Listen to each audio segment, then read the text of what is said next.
Tamil Nadu politics ఇప్పుడు thriller సినిమాను తలపించాయి. Vote వేసింది లక్షలాది మంది, కానీ డిసైడ్ చేసేది మాత్రం ఒక్కరేనా? మెజారిటీ ఉందా లేదా అన్నది అసెంబ్లీలో తేలాలా, లేక లోక్ భవన్ గోడల మధ్య ముగిసిపోవాలా? విజయ్ను ఆహ్వానించడంలో తిప్పులు పెట్ట వెనుకున్న అసలు మాస్టర్ ప్లాన్ ఏంటి? ఇది కేవలం రాజ్యాంగ పరిరక్షణేనా, లేక పొలిటికల్ ఇంటర్ఫీరెన్స్దా? అసలు హంగొస్తే రాజ్యాంగం ఏం చెబుతుంది? గవర్నర్ పవర్స్ ఏంటి? బాస్ ఎవరో తేల్చే అసలు సిసులు వాస్తవాల్లోకి ఇప్పుడు వెళ్దాం.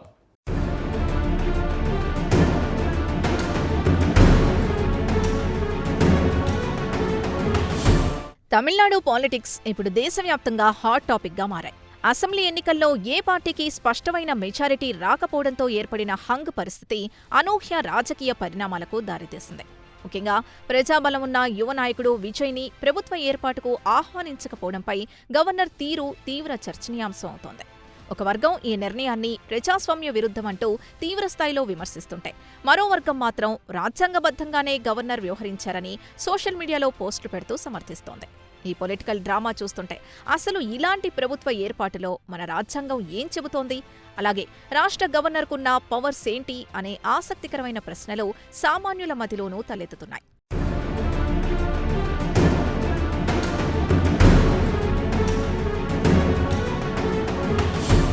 ఈ మొత్తం ఎపిసోడ్లో ప్రధానంగా వినిపిస్తున్న పాయింట్ ఇది సంక్షోభ నివారణ లేక అతి జోక్యమా అనేది. హంగ్ అసెంబ్లీ ఏర్పడినప్పుడు రాష్ట్రంలో పరిపాలన స్తంభించిపోకుండా చూడాల్సిన బాధ్యత రాజ్యాంగ పెద్దగా గవర్నర్పై ఉంటుంది.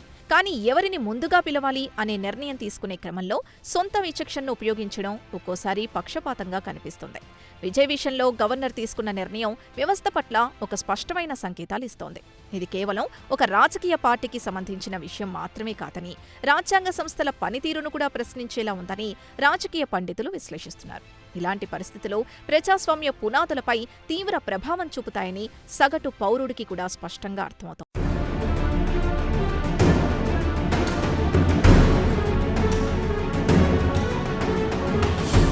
ప్రభుత్వ ఏర్పాటు విషయంలో మన రాజ్యాంగం చాలా స్పష్టమైన మార్గదర్శకాల్ని ఇచ్చిందా అంటే ఎప్పుడూ కొత్త డైలమానే కనిపిస్తూ ఉంటుంది. రాజ్యాంగంలోని ఆర్టికల్ 164 ప్రకారం రాష్ట్ర ముఖ్యమంత్రిని గవర్నర్ నియమిస్తారు. కానీ ఏ ఒక్క పార్టీకి ఖచ్చితమైన మెజారిటీ లేనప్పుడు ఎవరిని సీఎం పీఠంపై కూర్చోబెట్టాలనే దానిపై రాజ్యాంగంలో ఎలాంటి ఖచ్చితమైన రూల్ బుక్ లేదు. సరిగ్గా ఇక్కడే డిస్క్రిషనరీ పవర్స్ అంటే గవర్నర్ విచక్షణాధికారాలు తెరపైకొస్తాయి. చట్టంలోని గ్యాప్స్ ఫిల్ చేయడానికి కాలక్రమంలో కొన్ని కన్వెన్షన్స్ అనగా రాజకీయ సాంప్రదాయాలు ఏర్పడ్డాయి. లిఖిత రాజ్యాంగ నియమాలకు పెద్దపీట వేయాలా లేక పాత సాంప్రదాయాల్ని గుడ్డిగా ఫాలో అవ్వాలా అనేది ఎప్పుడూ ఒక పెద్ద మిస్టరీగానే మిగిలిపోయింది.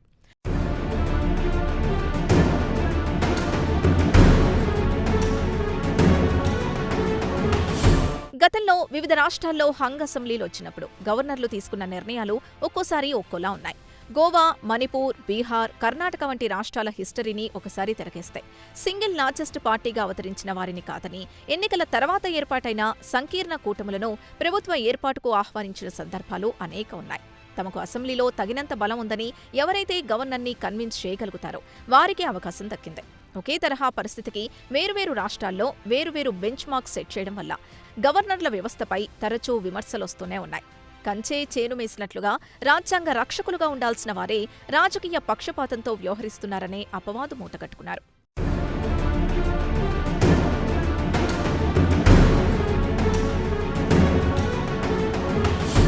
రాష్ట్రాల ముచ్చట పక్కన పెడితే కేంద్రంలో కూడా ఇలాంటి పొలిటికల్ డెడ్లాక్స్ వచ్చినప్పుడు రాష్ట్రపతి పాత్ర అత్యంత కీలకంగా మారింది. 1989లో, 96లో, అలాగే 98లో లోక్సభలో హంగ్ ఏర్పడినప్పుడు అప్పటి రాష్ట్రపతులు ఆర్ వెంకట్రామన్, శంకర్ దయాళ్ శర్మ, కేఆర్ నారాయణ్ అనుసరించిన విధానాలు ఒక చక్కటి స్టాండర్డ్ ప్రొసీజర్ని క్రియేట్ చేశాయి. వారు ఎప్పుడూ ఎన్నికల ముందు ఏర్పడిన కూటమికి లేదా సింగిల్ లార్జెస్ట్ పార్టీకి తొలి ప్రాధాన్యం ఇచ్చారు. ఆ తర్వాతే పోస్ట్ పోల్ అలియన్స్ వైపు మొగ్గు చూపారు.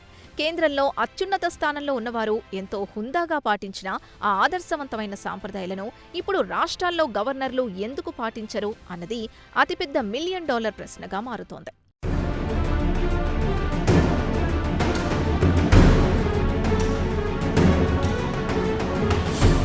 చూస్తారుగా, కేంద్రంలో రాష్ట్రపతులు పాటించిన హోందాతనం రాష్ట్రాల్లో గవర్నర్స్ వద్దకు వచ్చేసరికి ఎందుకు మిస్ అయిపోతున్నాయి? అక్కడేమో ఆదర్శాలు, ఇక్కడేమో అపవాదులు. మరి ఈ గందరగోళానికి తెరదించే మార్గాలేవి లేవా అంటే దశాబ్దాల క్రితమే కొన్ని కమిషన్లు స్పష్టమైన రూల్స్ రాసి పెట్టేస్తాయి. ఆ రూల్స్ బుక్ ఇప్పుడు ఏం చెబుతోంది? సర్కారియా పూంచి కమిషన్ రికమెండేషన్స్ ఇప్పుడు తమిళనాడుకు ఏ మేరకు వర్తిస్తాయి?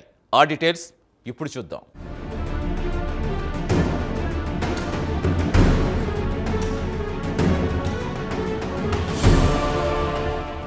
ఇలాంటి వివాదాలకు ఎప్పటికైనా చెక్ పెట్టడానికి కేంద్ర రాష్ట్ర సంబంధాలపై ఏర్పాటైన సర్కారియా కమిషన్ కొన్ని క్లియర్ కట్ రికమెండేషన్స్ ఇచ్చింది. హంగ్ అసెంబ్లీ వచ్చినప్పుడు గవర్నర్ ఎవరిని పడితే వారిని కాకుండా ఒక పక్కా ఆర్డర్ ఆఫ్ ప్రిఫరెన్స్ ఫాలో అవ్వాలని సూచించింది. ముందుగా ప్రీపోల్ అలయన్స్ అంటే ఎన్నికల ముందు ఏర్పడిన సంకీర్ణానికి అవకాశమివ్వాలి. అది సాధ్యం కాకపోతే సింగిల్ లార్జెస్ట్ పార్టీని పిలవాలి. ఆ తర్వాత ఎన్నికల అనంతరం ఏర్పడిన కూటమికి చివరగా కొందరు ఇండిపెండెంట్లతో కలిసి ప్రభుత్వాన్ని ఏర్పాటు చేసే గ్రూప్కు ఛాన్స్ ఇవ్వాలి. ఈ సీక్వెన్స్ పర్ఫెక్ట్గా ఫాలో అయితే ఎవరి నుంచి పక్షపాత ఆరోపణలు రావని సర్కారియా కమిషన్ చాలా దశాబ్దాల క్రితమే ఎంతో స్పష్టంగా చెప్పింది.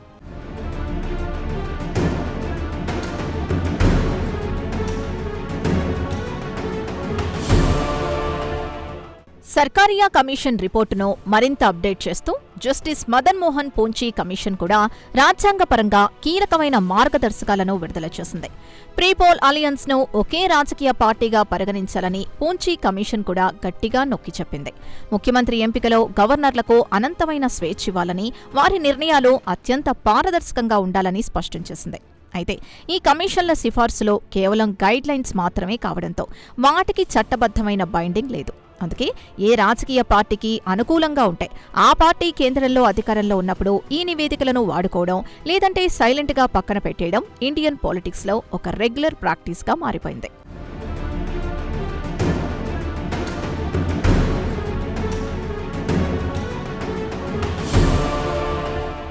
ఇలాంటి రాజకీయ చదరంగంలో సుప్రీంకోర్టు ఎన్నోసార్లు డెమోక్రసీని కాపాడే గేమ్ చేంజర్గా వ్యవహరించింది. ముఖ్యంగా 1994లో వచ్చిన ఎస్ఆర్ బొమ్మాయి కేసు తీర్పు భారత రాజకీయ చరిత్రలో ఒక చెరిగిపోని మైలురాయి లాంటిది.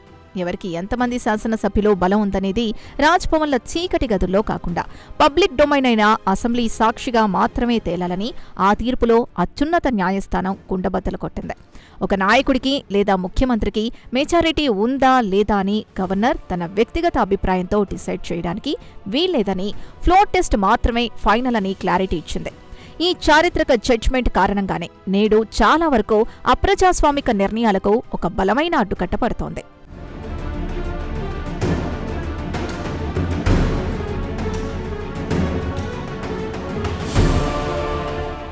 బలనిరూపణ అనేది ఖచ్చితంగా అసెంబ్లీ ఫ్లోర్ పైనే జరగాలని బొమ్మాయి కేసుతో పాటు ఆ తర్వాత వచ్చిన రామేశ్వర్ ప్రసాద్, నబామ్ రెబియా తదితర కేసుల్లోనూ కోర్టులు పదే పదే పునరుద్ఘాటించాయి.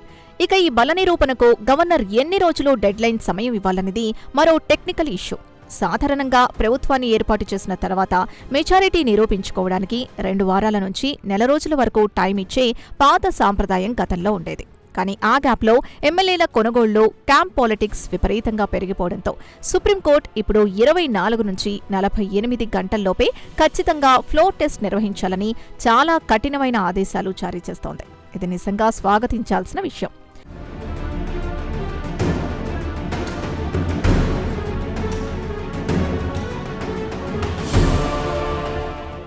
ఒకవేళ ఏ ఒక్క పార్టీ కూడా ప్రభుత్వాన్ని ఏర్పాటు చేసే మ్యాజిక్ ఫిగర్ సాధించలేకపోయినా, లేదా ఫ్లోర్ టెస్ట్లో ఓడిపోయి ప్రత్యామ్నాయ ప్రభుత్వం సాధ్యం కాకపోయినా అప్పుడు రాజ్యాంగంలోని ఆర్టికల్ 356 తెరపైకొస్తుంది. దీని ప్రకారం రాష్ట్రంలో రాజ్యాంగ యంత్రాంగం పూర్తిగా విఫలమైందని గవర్నర్ రిపోర్ట్ ఇస్తే ఆ రాష్ట్రంలో రాష్ట్రపతి పాలన విధిస్తారు. అయితే గతంలో ఈ ఆర్టికల్ని కేంద్రంలో అధికారంలో ఉన్న పార్టీలు తమ పొలిటికల్ వెపన్గా వాడుకున్న సందర్భాలు అనేకం. కానీ ఎస్ఆర్ బొమ్మాయి తీర్పు తర్వాత ఆర్టికల్ 356 ప్రయోగంపై కోర్టుల జ్యుడిషియల్ రివ్యూ ఉంటుందని తేలడంతో ఆ దుర్వినియోగానికి చాలా వరకు బ్రేకులు పడ్డాయి. ఇది కేవలం ఎక్స్ట్రీమ్ కండిషన్స్లో ఎమర్జెన్సీ కోసం మాత్రమే వాడాల్సిన బ్రహ్మాస్త్రం లాంటిది.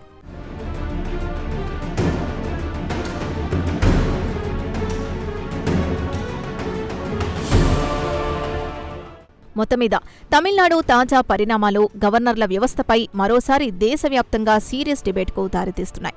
రాజ్యాంగ పెద్దలు కేవలం రబ్బర్ స్టాంపులు కాకపోయినా యాక్టివ్ పాలిటిక్స్లో ఎక్స్ట్రా ప్లేయర్లుగా మారి నిర్ణయాలు ప్రభావితం చేయకూడదు. తాను పట్టిన కుందేలుకు మూడే కాళ్లు అన్నట్టుగా కాకుండా గవర్నర్లు తమ సొంత ఇష్టాయిష్టాల్ని పక్కకు పెట్టి నిష్పక్షపాతంగా న్యాయబద్ధంగా వ్యవహరించాలి.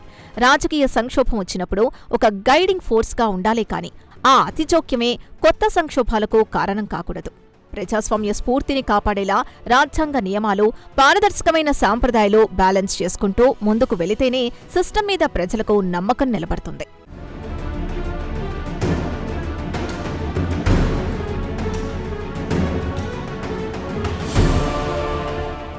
చివరిగా ఒక్క మాట, రాజ్యాంగం అనేది ఒక పుస్తకం మాత్రమే కాదు, అది దేశ ప్రజాస్వామ్యానికే ప్రాణం. గవర్నర్లు ఆ ప్రాణం కాపాడే రక్షకులుగా ఉండాలి కానీ రాజకీయ వేదికలపై ప్లేయర్స్గా మారకూడదు. ప్రజాస్వామ్యంలో ప్రజల తీర్పు కంటే పెద్దది ఏదీ లేదు. లోక్ భవన్ నిర్ణయాలు రాజ్యాంగ స్ఫూర్తి పెంచేలా ఉండాలి కానీ వ్యవస్థపై అనుమానాలు పెంచేలా ఉండకూడదు. అప్పుడే ఈ దేశంలో ప్రజాస్వామ్యం పరిడవిల్లుతుంది.